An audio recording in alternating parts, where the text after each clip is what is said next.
This is Nightline. Tonight, why did you lie? Sherri Papini, in her own words. I'm free now, and I have the capacity to speak for myself. The broadcast exclusive, the woman at the center of the kidnapping hoax that gripped the nation, now claims it wasn't a hoax. The mother of two who disappeared after a jog, reappearing bruised, beaten, and branded. Hi, I have an emergency. There's a lady on the side of the road needing help. Later admitting to faking her own kidnapping. You've told massive lie after lie after lie for years.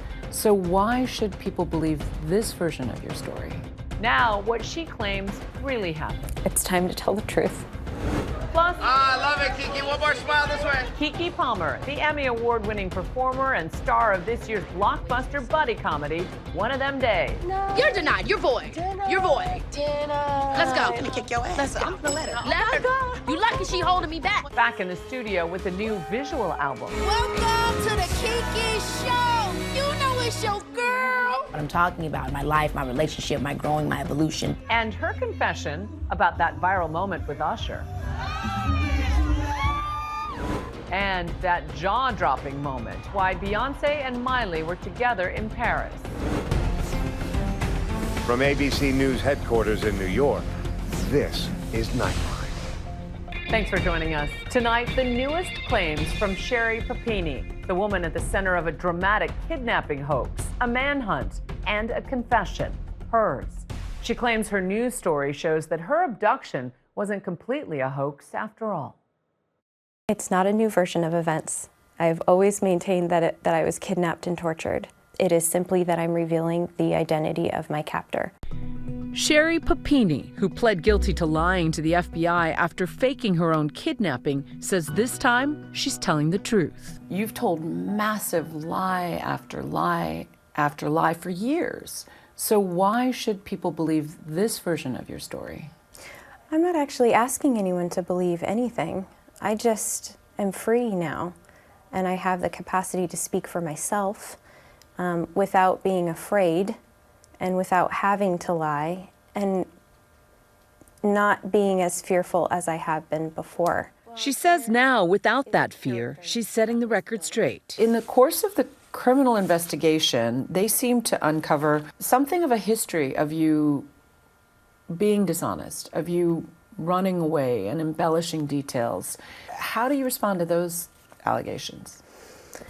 I think there's a confirmation bias there that was created to build their case. If you look hard enough for something, you're always going to find it. It was nearly 9 years ago in the rural Northern California town of Redding that Sherri went out for a jog and didn't return. Her husband, Keith Papini, reported her missing. 911, what is your case? I just got home from work and my wife wasn't there, which is unusual. The 22-day manhunt making headlines across the country in 2016. The desperate search for a missing mother. Then, on Thanksgiving Day, a seemingly miraculous discovery. Sherri Papini found alive. A trucker found the mother of two on the side of the road, bruised, shackled, and distraught, with her hair cut off.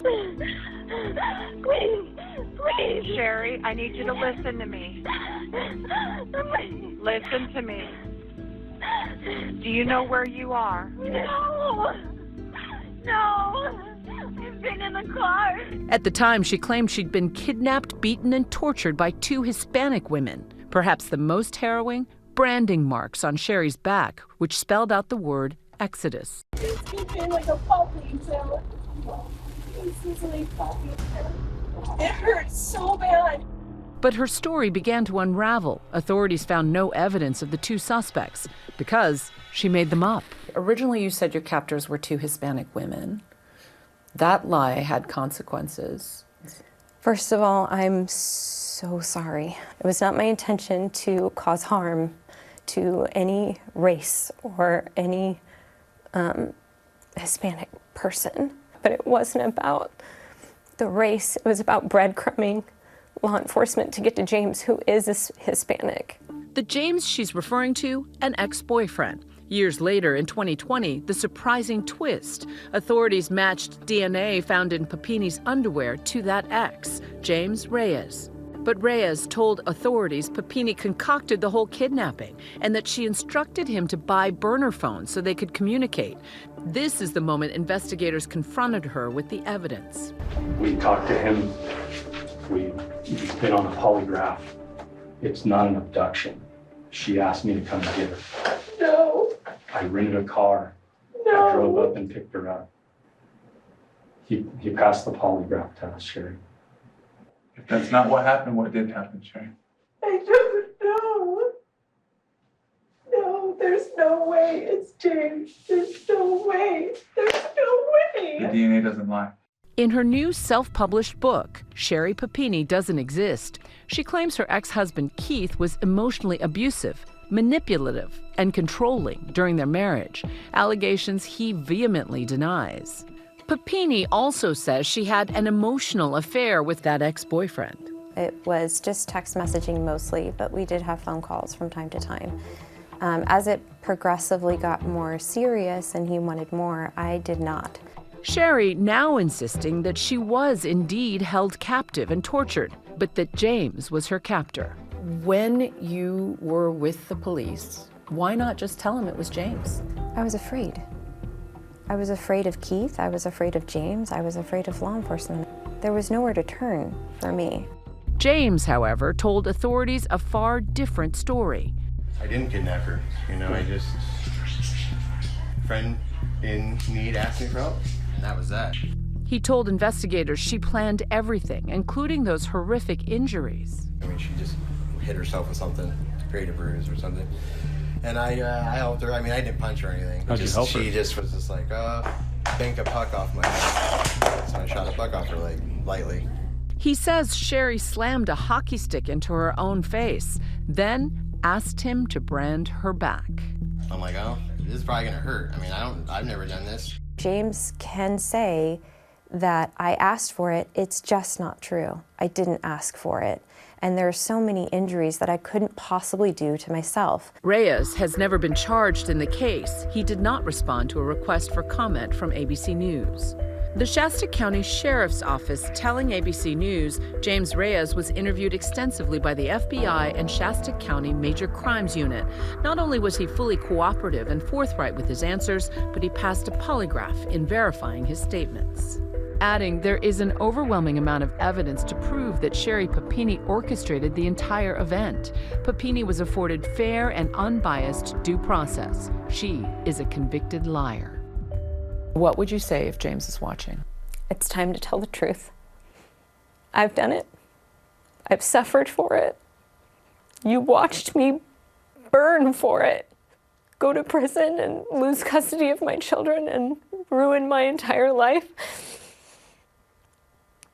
And it's time to come forward and tell the truth to everyone.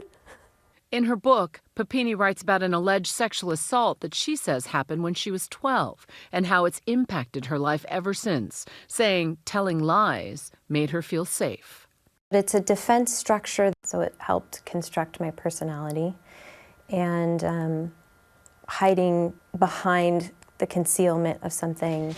In March 2022, Sherri Papini was arrested and later pled guilty to mail fraud and lying to federal agents about being kidnapped. Why did you lie? You pled guilty to concocting the hoax.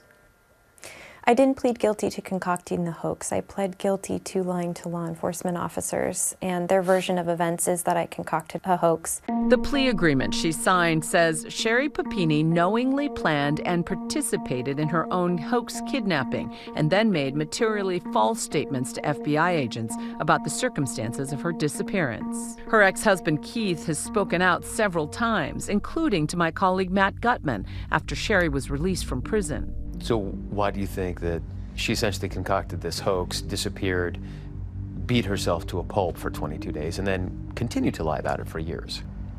I think she wanted me to be her knight in shining armor and run to her.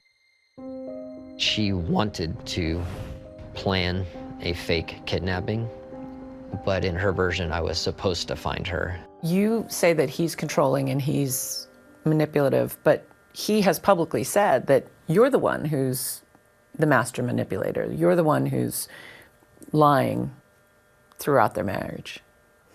Well, I lied about the identity of my captor. Everything else was very much true.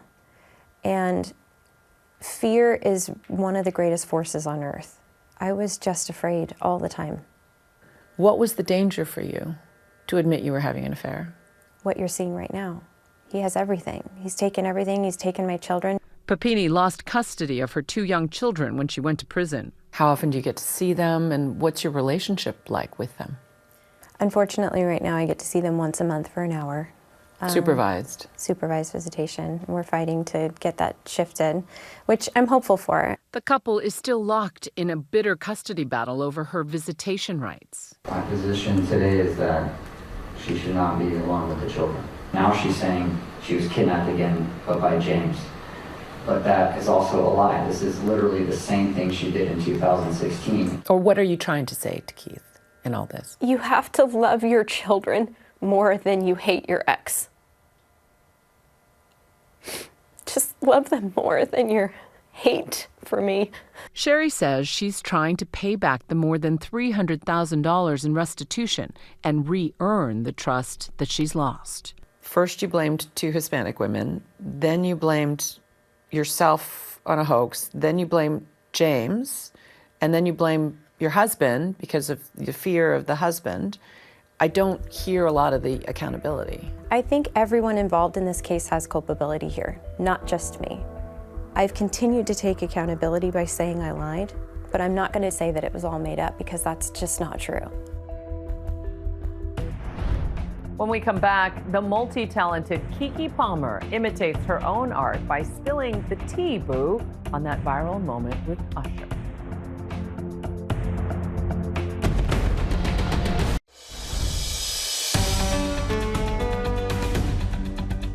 Welcome back. Keke Palmer is seemingly everywhere, dropping new music, sharing the big screen with SZA, and all over social media. She says her art is constantly evolving because she is too. Here's Nightline's Ashin Singh. I have to own my story. And I think there's an important thing for anybody, you know, even if you're not an entertainer, owning your narrative, being the author of your life in whatever fashion is so important to essential to our growth. This is burnt. Keke Palmer burst onto the scene at 10 years old. I'm not gonna eat it. In Barbershop 2. You've been in the game for so long. It's been a beautiful, beautiful time, but it's also been a lot of difficult times. Now, 2 decades into the game, she's ready for projects that feel entirely her. I'm really sitting in the observer's seat of everything that I've created and really reframing my conversation with my audience as, yes, the product and the brand of Keke Palmer, but also the person that's orchestrating it and that's presenting this product. The multi-hyphenate performer touching every corner of the entertainment industry, from critical acclaim for her breakout role in Akeelah and the Bee. Prestidigitation. Prestidigitation. To 3 studio albums with hits like Keep It Movin', an Emmy winner, and this year's NAACP Image Awards Entertainer of the Year. I didn't think I was gonna win because And with SZA in One of Them Days. you lucky she holding me back. It was very, very, very fun. I can't say that I knew we were going to get the love and the success that we got, although that I'm so glad about it. We didn't know. We just knew we liked each other and we liked the movie and we had a good time. All the while becoming a social media meme machine, like this moment with Vanity Fair. I hate to say it. I hope I don't sound ridiculous. I don't know who this man is. I mean, he could be walking down the street. I wouldn't know a thing. Sorry to this man. And on the Met Gala red carpet with Vogue. I know it ain't the stallion. You know it's your girl. Now she's back with new music, a visual album, Just Keke. Welcome to the Keke Show. You know it's your girl. For someone who's been so honest and approachable throughout their career, I feel like you're a different type of Raw on this record. Yeah, definitely. I feel like I got deeper with myself over the last few years, and since my last album, Big Boss, even with just having my son, those things change you. So anytime you get closer with yourself, it's going to be reflected in the art. This album is also a visual album, and you really do feel those elements of camp throughout the record. I'm talking about a song like T-Boo. Yes! It's literally camp. Yes, very. Now that's T-Boo. Now that's T. When the album opens, the visual album, it's like you're at a variety show, the Just Keke show. What I'm talking about, my life, my relationship, my growing, my evolution, but also you're kind of going through a sketch show, and everything is like a different medium of me. Keke's lyrics also getting candid about the tough moments. And I have to ask you specifically about a track, because it's a little spicy. My Confessions. Yes. You're talking about that viral moment.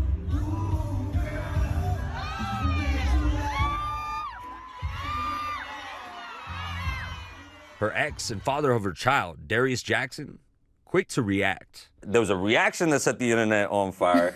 And here you are not just addressing it, but addressing it as a nod to that original Usher track, Confessions. I don't know what to do, but to give you part 2 of my confession. Keke reclaiming her narrative with her own track, My Confession. You almost turned me into a cliche. Thought having your baby would make me want to stay. For me, it's about owning my story. That's something I've always done, but this was a moment in my life where it was like, oh, this is a little too exposed. As a black woman, like, I don't want to give drama. I'm not trying to give, you know, that reality TV tea, you know, although I do get into it and live for it. It's like, I want to make sure that what I'm giving is something that's servicing my audience as a person that wants to evolve. And I don't want what I engage with the most, which is my art, to die because I'm not evolving as a person. Has that been difficult to navigate as someone who has grown up in the spotlight? Yes, it is very hard. It's very hard, I think, for anybody, and especially it's hard when when people are watching you in your becoming, you know, because that's a fragile state. And obviously, everybody feels that now with social media. Everybody is being watched, and like, you can't change your mind. You can't say something and then say, well, maybe everything is like, that's rich. Order in the court. And it's like, wait a minute, I want to go back. And so just say your piece and believe your truth.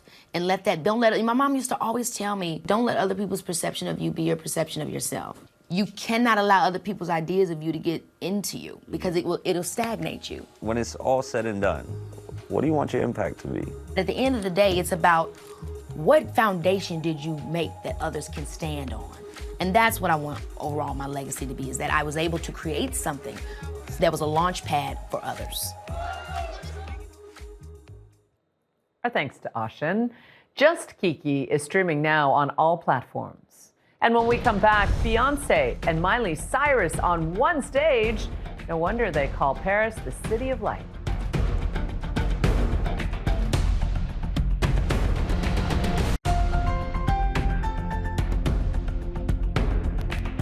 Finally tonight, that stunning moment for Beyonce fans at her show in Paris.